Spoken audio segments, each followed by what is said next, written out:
My teleprompter. You trying a new feature? Yeah, I'm testing it today. So let's see. All right, Waleska, you ready? Alrighty. All right. Today we have a guest whose life story is a powerful testament to resilience and determination. She came to the U.S. from. Hold on, let me go back because this is going too fucking fast. Hold on. That's the teleprompter. It's like you hear me going. Oh, we have a teleprompter now? I know. Do you guys have it on the bottom? Oh. I barely know how to get on. Shut up.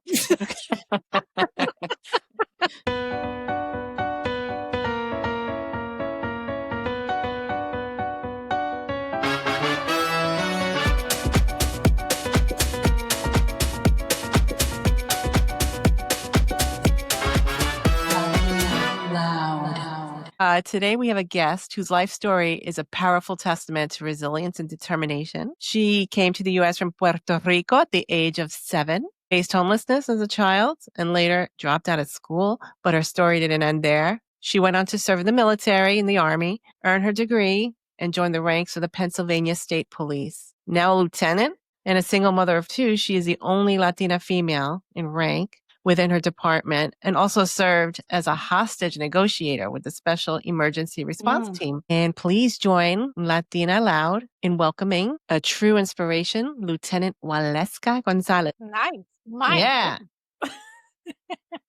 Glad to have you. Thank you for having me.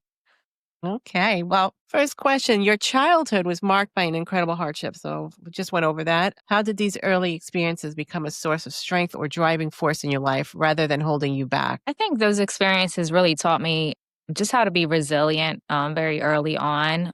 It's something that I practice over and over and over. And I think I kind of got it down packed that that's kind of been my foundation throughout my career and raising my 2 girls. And you served in the military and then a 911 dispatcher before joining the PA State Police. What did those 2 very different experiences teach you about yourself? And how did they prepare you for the life of a trooper in the high pressure situations like you face now? Are you still doing hostage negotiation?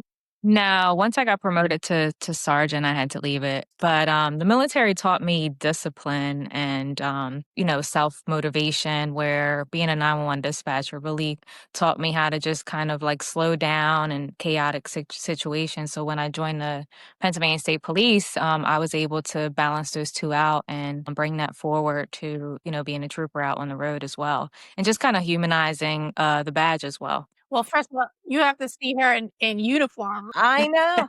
I did. I talked to you because I was so impressed when she sent me your bio. I was like, oh, this is a bad bitch. Like I told my husband, this is a bad bitch. Badass. Badass. Wouldn't be the first time that I got called that. Well, I'm proud. I don't even know you and I'm proud. Oh, thank you. But no, I saw a whole clip of you were nominated on a Hispanic Heritage Award. It was 2021. Yes, it was a Latin Image Award in Norristown where I grew up. I did a lot of community service when I was a rookie, maybe about 3 or 5 years. Just because of where I came from, I wanted to give it back.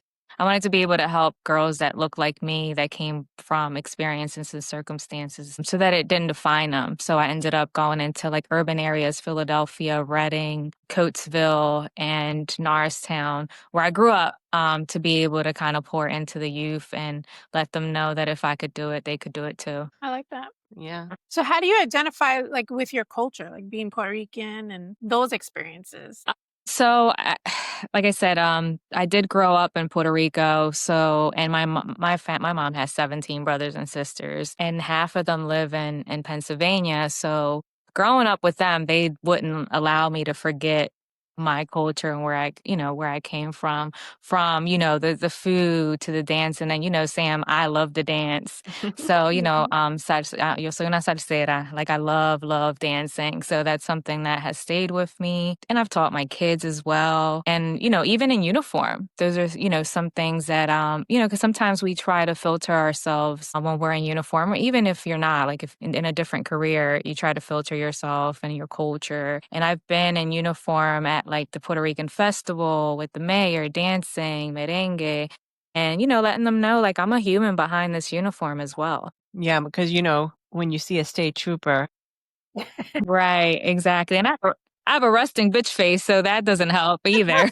No, I mean, that right really- now you don't see it, but when I'm in uniform, it's, we have a fellow resting bitch face. I feel you. I'm getting better. I'm getting better.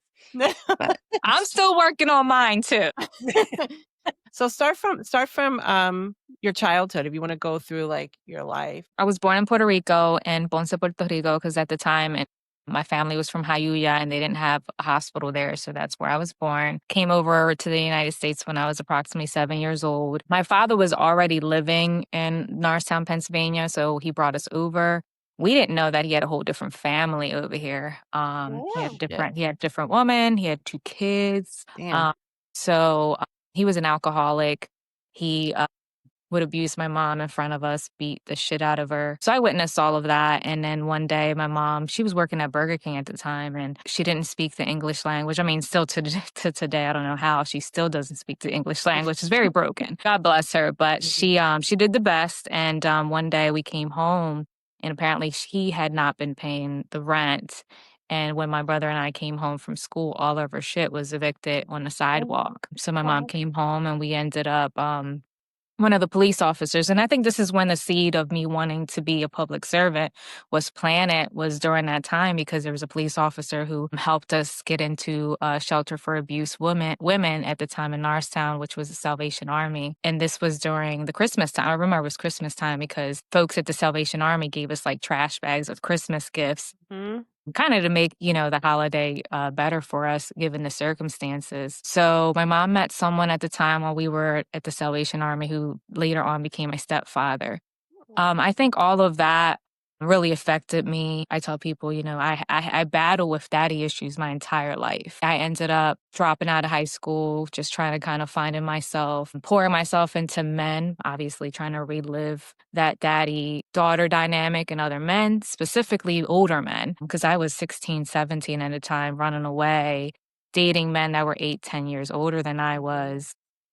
Again, like trying to recreate that daddy-daughter dynamic that I was missing and at the time didn't know. So then I ran away to Connecticut and my mom basically was like, hey, you want to be grown? You know how Puerto Rican and Latina moms are. Okay, fuck it. Like, go do you. And I did for a couple months and I realized it just wasn't for me. I came back to Norristown. Again, I think I was about 16 years old when that happened. And I saw a commercial for Job Corp. And I said, okay, I got to do something with my life. I can't just not go to school. So I ended up enrolling in Job Corp and went to Pittsburgh Job Corps out in Pittsburgh. That's where I got my GED. I got my driver's license. I was still cutting up and running the streets out there, just still trying to find myself. And one day I bumped into a Army recruiter and he kind of educated me on, some of the things that they could offer me. And I said, well, I have to do something. Like, I can't continue to, run the streets and not have a life for myself. So I did end up signing. I went away to Fort Jackson, and then I went to Fort Lee for the other education of the military. I came back and I had a friend in the military who worked for the Pennsylvania State Police as a 911 dispatcher. And she's like, hey, they're hiring. At the time, I was pregnant. I was probably almost 9 months pregnant. Wow. Yeah. So I went to the interview completely pregnant, big ass belly. And I'm like, they're not going to hire me. So they did. They ended up hiring me. After I had the baby, I had my training and I was there for about 4.5 years. And during that time, I had a lot of mentors, a lot of troopers that I would meet. There was a lieutenant there who kind of poured into me, mentored me and said, hey, you should do something else. You should try to, think about joining the ranks. So I did. I joined the ranks, not without some things that happened on the way. I joined the first time and I had my second child and I had a C-section. So I went to the police academy with a C-section like a couple weeks after my C-section because the doctor said, the doctor was like, you're good. And if the doctor signs off that you're good, you can't defer it. Mm-hmm. So I went and so I ended up passing out and they said you had to leave. And at the time, I just had my daughter. So I'm emotional. I'm crying. I'm like, fuck this shit. I'm not doing this. I'm not coming back. So there was a guy, Lieutenant Cologne. He's now retired. He was a Puerto Rican man and he didn't have to, but called me up to his office before I left and said, Waleska, you need to come back. And I said, well, why? He said, you're going to be the first Puerto Rican female to ever, enlist. And I said, well, I don't give a shit. I don't care. I just want to go back to my babies. I mean, like a lot of, so our class was fairly big and there weren't a lot of females in our class and no one was there that had children. So no one could relate to, the pain that I was feeling leaving them, the self-doubt, what are my kids feeling? Am I a bad parent for leaving them? But long story short, a year passed and I did come back and I finished and my first assignment was Troop J Lancaster. And during that time is when I started to separate from the father of my daughters at the time. So it was tough because I was learning how to be a trooper, out on the road, working 3 different shifts and driving an hour and a half back to Norristown. And the kids were really, really little. The girls were, I think at the time they were like 4 and 2, I believe, or 5 and 2. So they were really little. So, the separation, trying to learn the job, and all of that really affected me. Obviously, I'm still here. I did it. I completed my FTO training. For the Pennsylvania State Police, the basic training was 6.5 months. So I Okay. left the girls for 6.5 months, and then you would go home every other weekend. If you passed all your PT tests, if you passed all of your Right. exams, you were allowed to go home. Talk about resiliency, right? That's why I always say when people say, well, how do you kind of like describe your life? I'm like, the only word I really could really think of is resilient because so much had happened. For me to be able to be here, from being homeless to being a dropout to being a single parent, it's a really big demanding job and it's a male dominated field. So to be able to raise the 2 girls and give my all into my career was really tough. I mean, I didn't do it without my village though. I used to say I'm a single parent, but I stopped saying that because I'm not. I had a lot of friends and family that did look out and help me when I couldn't pick the load up. That's super important. Well, I give you credit being a single mom too, because that's a Mm-hmm. lot. That's a lot Mhm. of work. So you need that village. And do you feel like in your journey of resiliency, did you feel like it helped you in healing some of those daddy issues, like being in a predominantly male field and having these other men kind of push you or look out for you and Well, support you in those aspects? eventually, yes. I mean, I was very young when I went into the police academy. I was 24. I think it was a multitude of things that helped me heal, not only the brotherhood, therapy, I went to therapy, but I also did meet someone on a job, 17 years my senior, still battling that daddy-daughter issue that I was having. I was with him on and off for years, an emotional roller coaster of a relationship. Later on, we never lived together, so it was just kind of like the girls were separate from what we were having. It was just kind of a fun thing. Like maybe later on, like 5 years after we were together, he ended up meeting the girls. But then like year 8, I started to say, well, what are you doing? I was going to therapy. I was, reading a lot. And then I became honest with myself. I'm like, this is void that I'm trying to fill with this relationship. So I eventually ended up leaving him and spending some time alone. I think what really helped me, again, was just experiencing that. Reading, I read a lot. I read a lot about self growth, discipline, trauma, along with the therapy that I was getting. All of that combined really helped me kind of heal. But I wish I knew what I know now because that didn't happen. I mean, I'm 40 now, so that didn't happen till like 36 to 37. I mean, that's just recent. And then just being a hostage negotiator also helped me because I was only female on our team. So just hearing some of the stuff they were saying, the female male dynamic, marriage dynamic, I was like a sponge. I was like just taking it all in. And now I'm like this person where I'm kind of like really balanced. Some of the guys say you're not a female, you're not human. But it's only because I've taken in some of the male mentality, so it's Mhm. helped me it's quelled me, it's kind of like calmed me. So now in this new relationship, it's like, okay, like nothing bothers me. I'm just very calm. Where before it was like I was chaotic because, my one of the things my therapist used to say is like you're so used to fight or flight your entire life that's what you're used to. So if you don't have that chaos in your life, then something's wrong.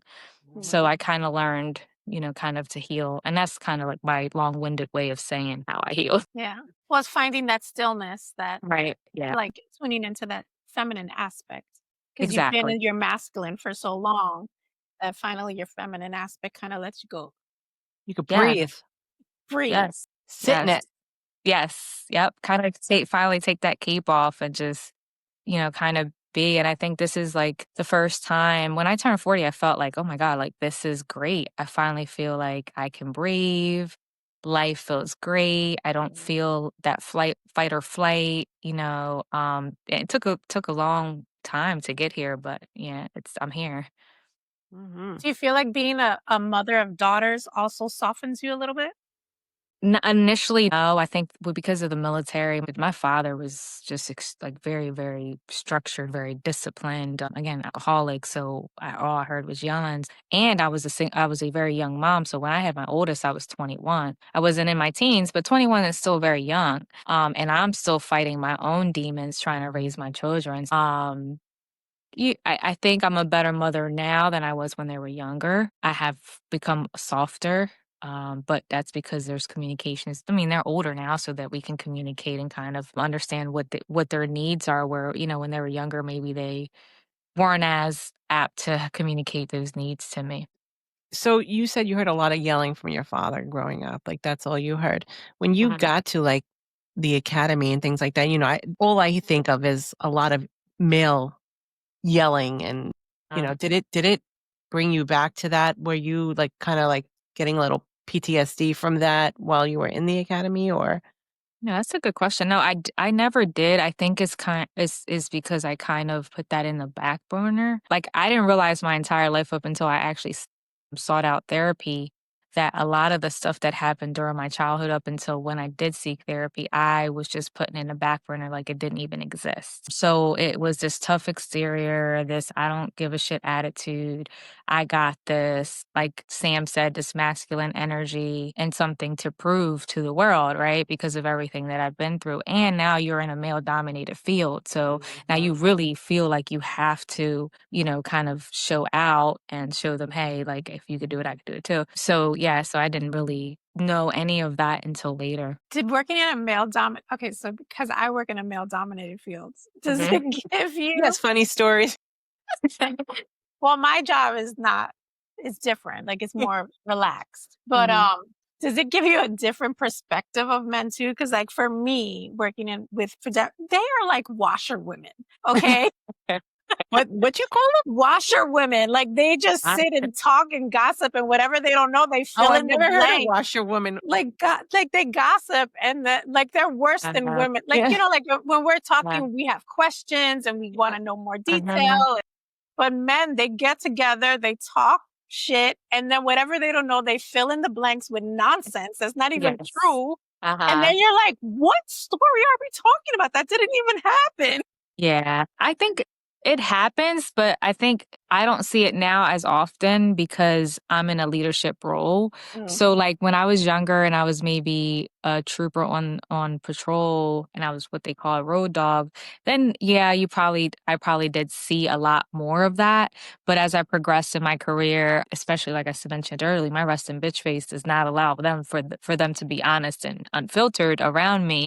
So I think, I always say that my resting bitch face really saves me from a lot of conversations I don't want to be a part of. Mhm. So yes, they may have those conversations, but they never have them with me. That's for sure. Yeah.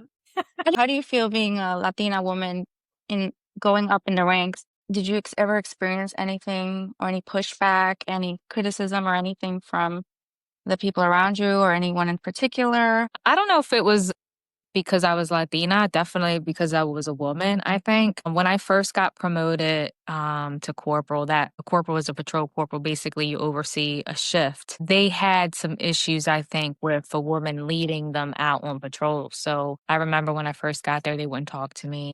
Um, it was like, well, I think they were like, felt like they were walking on eggshells. But, stuff got back to me. It's PSP is like high school. We Mhm. have 4,700 troopers. When something happens in Eastern PA, Western PA knows. So yeah. Like for me, like I'm in charge too, and I've always had male assistants, but Hmm. they love me as a boss. Yeah. It's a very different dynamic.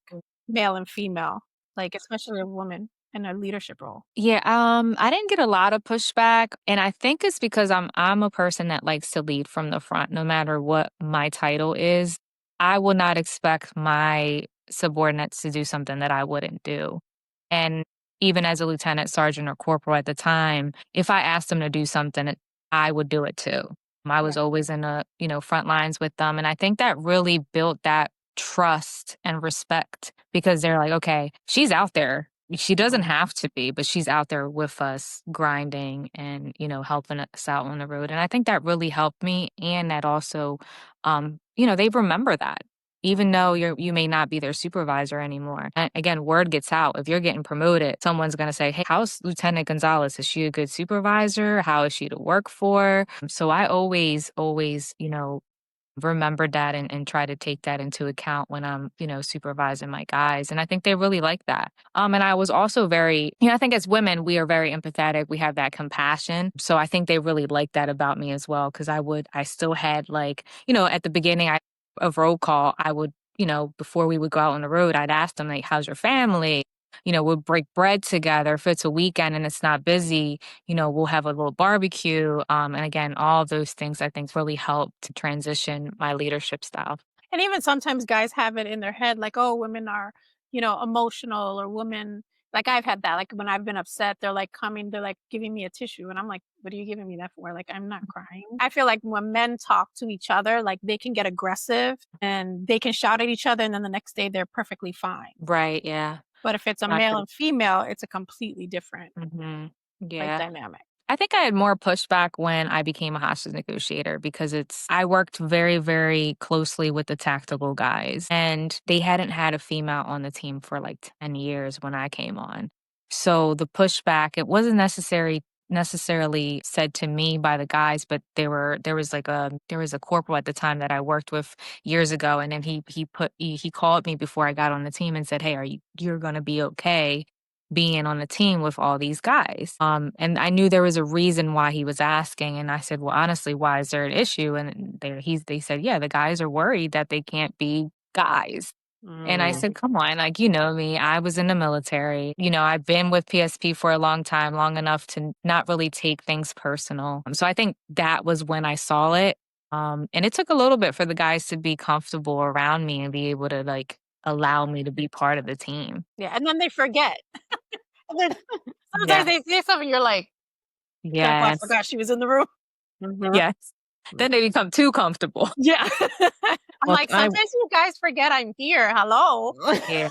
But I work with a bunch of women. Sometimes I'm like, we just got the one male. We just hired the one male presence in our office, and it's like we were all like, yes, Yes. so women. Me too. So Mhm. it was when a man came along and he was just like chill. It was like, oh, thank God. Yeah. So it was never like that toxic masculinity, especially since I'm in social work, I'm a therapist. So like it's a different environment, very different vibe, but it's so different. It was so different. I couldn't work with women. I mean, I barely have women friends now. Most of my friends are guys because, again, like that, I think I'm still working on my masculine energy and trying to like, tap into my femininity sometimes. Mhm. We have us now. Yeah.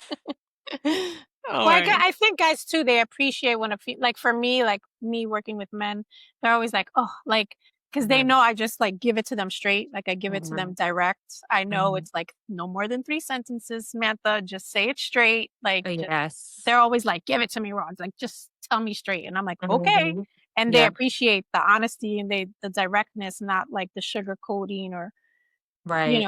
or even that dynamic of like some women think like, well, I gotta be a bitch to like get respect, and guys don't respond well to that. They don't at all. Mm-mm. That does actually the opposite. I agree. Yeah. So some they're always like, Samantha, you need to be more of a bitch. And I'm like, for what? Like, I don't care. Like Right. I'm like, no, I don't. I don't have to, I don't have to be I think mean too or with men, I think with men too, it's like there's always because of that, especially with toxic masculinity and how they're and the girl and you guys know how I feel about this, the just ignoring them growing up and in terms of having their own feelings, teaching them in the past that feelings, being vulnerable was a negative thing for a man, that wasn't masculine, that, they couldn't show anger. Like right now, a guy that shows anger is, oh, you're aggressive, So now we're saying we're shutting you down, we Yeah. are complicit. Women are complicit in that as well. I mean, so I think that there's this change happening. And Yeah. I think so when they have that empathetic female, whether it's at work or in any sort of environment, it's like, you see me, right? Because some of my favorite clients are men. And it's like, I can't be myself in all these environments because I'm trying not to be toxic and masculine because the world is calling them that. But then at the same time, kids are still being raised. It's gotten better, but kids are still being raised to not cry and to like, I've witnessed baseball parents like hugging their daughters and like, telling their sons to like, go over there. And meanwhile, the kid is the one that lost, not the sister. So, I mean, Right. these things are all subtle, but they happen all the time. So when they grow up and they're in this space where a woman is being nurturing or kind or just softer, it's just different. You get a different response. However, there are some that remain in the toxic masculinity. And of course, that's where you set boundaries. You could take all of your life experience into one core lesson. What is the most important thing you want your daughters to carry with them throughout their lives? There's so much that I want my girls to take with them, but there's something that it took me a very long time to learn. So if they can learn this soon rather than later, and it's protecting their peace, because we allow so much outside noise to affect us. Now that I'm 40, I know my boundaries. I know when to say, I'm okay saying no. Before it was yes, I was a yes person. I didn't know my boundaries. It was really affecting me. And now that I'm all about my peace, I don't let anyone affect that, because once your peace is affected, everything else around you is affected as well. So I think that's one of the bigger parts. And also strength, like even though it's okay to be strong, once you fall doesn't mean that you can't get back up and continue to be as strong as you were before. Good. Nice. Yeah, that protecting your peace and learning how to say no took me a long time too. I was a yes girl. Yes, yep. Me too. And it's all about everyone else except yourself until you learn to say, fuck no, I'm doing this shit. Yeah. And even just learning how to set healthy boundaries, like I'm going to do this and that's it. Yeah. And being Or even, unapologetically yourself, like it's okay. Don't filter. I felt like early on I was filtering myself and who I was. Even like I speak a lot of Spanish, but even like that, like I would walk out so I can be on the phone to, hold my conversation in Spanish because, oh my God, I didn't want the guys to hear me speak in Spanish. So that also just being unapologetically yourself is huge as well. this needs to be like even just at everything, like being a trooper, being in the army, being all that, like you're in intense situations. Like, what do you do to balance that out for yourself? Like finding fun. Like, what do you do to kind of work some of that out? So early on, because most of the intense moments in my career were early on, and then also when I was a hostage negotiator. Because when I was a hostage negotiator, the George Floyd situation happened, and I was at the riots for the extent of it happening, which really affected me. I read, like I said, I read a lot, but I danced a lot. So, I made sure to come home. I hiked a lot. I read a lot and made sure, to make time for socializing and friends as well. But now that I'm older, I'm not in that space of wanting to socialize as much. Now now that I'm a lieutenant, I'm not out there on the road as much. If my stress is more administratively or operationally, something went wrong, I come home and just decompress with either, again, reading, watching some novelas. My Mother's Killer is really good. I don't know if you haven't seen it, but it's a really good novela.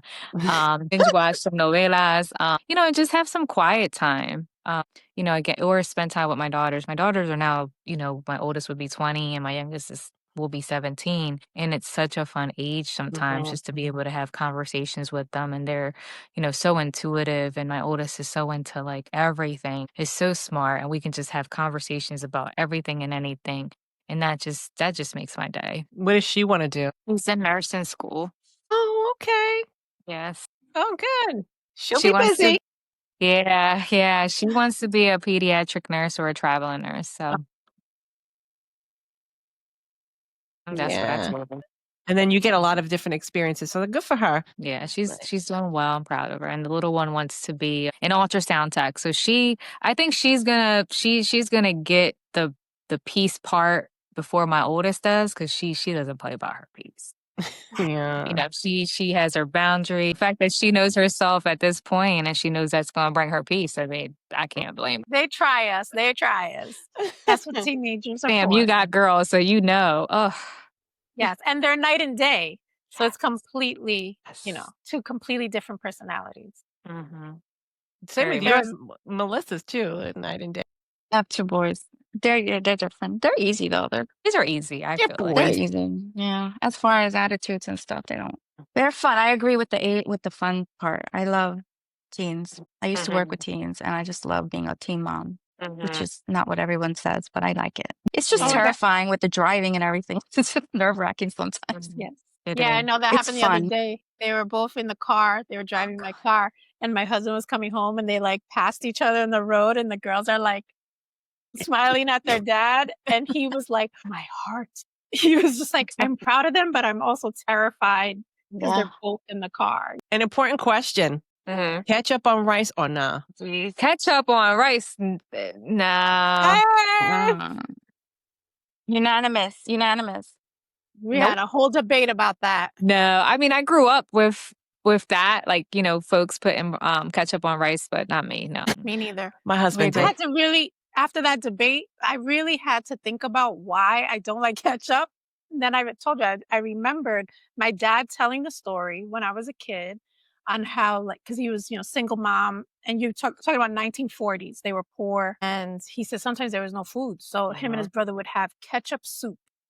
ketchup soup. Oh my Well, it's God. tomato. It's just like tomato soup. Yeah. He goes, we just add a little water and heat it up, and I was like, ew. That sounds disgusting. But it is. I know. So to me, in my head, ketchup is like the food of poverty, like subconsciously. Yeah. One more question for me, and it's not serious. Do you find that Toyota Camrys are the worst drivers? Oh, jeez. Oh my God. As a state trooper, what is the worst drivers out there? New Jersey drivers. Oh my God. My fiance is from Jersey, so I'm like, you guys are the worst drivers. My goodness. That's what my brother says. And you can't We're turn also- left. You can't turn left when you're in No, Jersey. I know. It's annoying. But I'm used to it. But yeah. The jug handle. That was like, oh my Susanna God. hates Camry drivers. Pull them all over. Well, That's my fun. husband would probably say the worst drivers were at Puerto Rico, because the first time I took him to Puerto Rico, I had to warn him. I said, listen, they don't listen to street signs, stoplights. Nope. They don't They do exist. They're they do there, but they don't whatever. exist. And after like 2 days, he was like, oh my God, you weren't exaggerating. He thought I was exaggerating. I said, no, I told you I wasn't exaggerating. They make their own lane. I'm going to tell you what the theme is at work. The last 2 weeks, the question we've been asking everybody is, do you wash below the knees? And you will be surprised at how many people do not wash themselves below the knees. Wow. You definitely work in a male-dominated field. That's definitely a man question. So, no, what started it was a female. And Wow. then I was saying it again, and then another female was like, I don't do that. So, Yep. so now I've experienced this throughout the years. So I'm going to say that, like, this is not new. It's just really bad now. And they always answer the question. So if I ask, I said, do you wash your feet? They always answer the same way. It's always, no matter male, female, no matter what race, no matter. They say, no, why would I do that? The soap runs down my body to my feet. Like, why would I wash my feet? And then I go through the importance of washing your feet, and because I'm like taping their feet, like, your feet are in my face. Like, I can tell if you don't wash them. And and then they go, no one ever told me. So it just happened to me again yesterday. This is why it's been a theme for the last 2 weeks. This kid takes his socks off, and literally his feet are black. What? That's disgusting. Black. Oh my And God. he's like, oh my God, it's black between my toes, right? And I'm looking at him and I'm like, why are they black? And he's like, because I was playing volleyball, like, with no shoes, like beach volleyball. And I'm like, today? And he goes, no, yesterday. Ew. And I'm like, and you didn't shower? And he's like, I showered yesterday. I'm like, after you played? He goes, no, before. Okay, wait. Oh, So boy. you played outside, no shoes or socks or whatever. You did it. And I'm looking at his feet and they are black. When I tell you they're black, they're black. In my head, I'm bugging out because I'm like, you slept. You went in your bed. Ew. Like, I'm literally like having a meltdown. And then the other athletes in the room are like, what the hell? I'm like, dude, nah, you better wash your feet tonight. Do not come back in here. And I have Yeah. to give a whole lecture on how you're supposed to wash. Like, I'm like, you're supposed to bend down. And then they're like, oh, you can't bend down in the dorm showers. It's too small. Then you lift your foot up. Like, I don't care. Just Mhm. wash your feet. Like, that's Mhm. gross. But Yeah. you'd be surprised how many people don't know that. And we're never taught that. And they think that that's normal. Or it's just laziness. No, they honestly really, they're like, no one ever told me that. Oh, really? It's a body And wash. I'm like, if you ain't washing your feet, you ain't washing your ass right No, either. I don't care. That's my God. nasty. That is nasty. Or your fingernails. It's disgusting. Yes. Yeah. So that is my theme Yeah. the last 2 weeks at my That's- job. Well, Do you that's- wash your feet? I do. I wash my I do feet. too. I wash everything in So do between I. my toes, like everything. Your I'm like, ankles I got to don't get in your ankles. Yeah. Yeah. Yes. But I use And with a that. washcloth. That's the other thing. They're like, who just Yep. puts body wash on their hands and rubs their body? Especially the ass. I know we're getting out of topic here, but that was one of my things. Washcloth or no washcloth. You can't use your hands to wash that stuff. You Well, got to especially as a nurse, I'm sure you've seen a Yeah, lot of well, unclean yeah. people. You Yeah. definitely have seen some stuff. Yeah. There's I've all seen this. some stuff too, but I'm I'm sure sure. you've seen some stuff. Well, that was fun.